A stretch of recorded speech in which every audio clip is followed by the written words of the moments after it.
Acara catatan tahunan, Catahu, LBH Semarang digelar di Monod di Ephuis Purwodinatan, Kota Lama, Kota Semarang.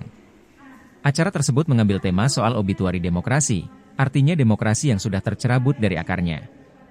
Lembaga Bantuan Hukum, LBH, Semarang menyoroti semakin suramnya demokrasi di Jawa Tengah.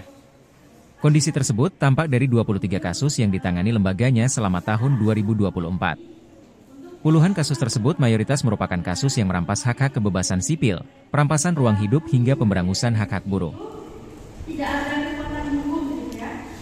Itu juga mahal dan sebenarnya nggak sesuai dengan UMK yang diterima. Ya negara yang tugasnya untuk melindungi, menghormati. Menghasilkan suara-suara ya. Maka sebetulnya yang lirik kecil yang kemudian sekarang di Jawa Tengah itu kita putar dari beberapa kali. Sampaikan dalam laporan akhir tahun ini, jadi ada isu buruh, kemudian isu perampasan ruang hidup, kemudian juga isu kebebasan sipil itu yang kemudian makin naik di Jawa Tengah khususnya.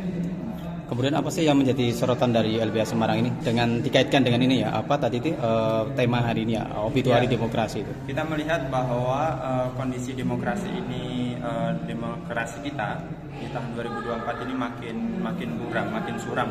Makanya kemudian kita mengambil tema obituari demokrasi, demokrasi yang sudah tercerabut dari akarnya. Di tahun sebelumnya kita sudah membuat Catahu dengan judul Megatruk Demokrasi, di mana ada ancaman bahwa nyawa atau ruh demokrasi ini akan tercerabut seperti itu. Nah, kondisinya hari ini kita benar-benar sudah tercerabut. Kenapa tercerabut? Dengan adanya kondisi sosial politik yang saat ini terjadi, bagaimana dinasti politik Jokowi kemudian berlanjut ke Prabowo dengan anaknya Jokowi, yang itu kemudian makin menambah kekisruhan, makin menambah perampasan hak asasi manusia khususnya di Jawa Tengah seperti itu.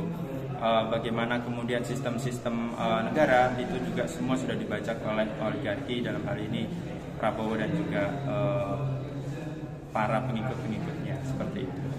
Dari 15 kasus itu kan banyak buruh ya? Kasusnya ini ya, apa namanya, yang marak sekali adalah soal PHK massal, kemudian Union Busting, serikat, mohon maaf. Nah itu ini yang kemudian dampak dari Undang-Undang Cipta Kerja. Kita melihat bahwa dulu cita-cita Jokowi untuk adanya Undang-Undang Cipta Kerja ini untuk kemudian semakin membuka lapangan pekerjaan. Nyatanya di Jawa Tengah hari ini 2024 ini PHK massal, kemudian politik upah murah. Kita tahu bahwa ini ya, di akhir tahun ini sudah ada penetapan upah murah upah di tingkat provinsi seperti itu, dan kita melihatnya Jawa Tengah ini adalah terendah di Indonesia. Artinya ada upaya-upaya untuk menarik investor, tapi di sisi lain serikat-serikat yang kemudian atau buruh-buruh yang kemudian dia bersuara terkait dengan hak-haknya justru semakin dikekang dan berakhir dengan PHK seperti itu. Kebetulan kami koordinator Jawa Tengah, kami sangat menyoroti ke masalah penegakan hukum ketenaga kerjaan. Masih lemahnya penegakan hukum ketenaga kerjaan di Jawa Tengah ini semakin menyengsarakan nasib buruh-buruh yang ada di Jawa Tengah.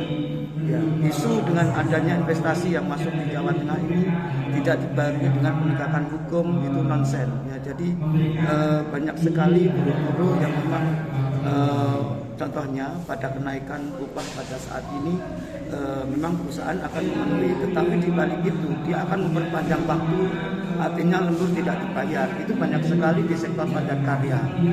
Ya, itu terus ada juga yang mana buruh diarahkan untuk kontrak, buruh kontrak, padahal itu tidak diperbolehkan di dalam Undang-Undang 13. Kontrak outsourcing hanya boleh diatur untuk 5 jenis pekerjaan. Nah, nanti akan kita lihat Undang-Undang Cipta Kerja yang sekarang sudah karena MK harus dirubah kembali. Nanti akan kita lihat karena itu akan dihitung 2 tahun ke depan. Download Tribun X sekarang, menghadirkan lokal menjadi Indonesia.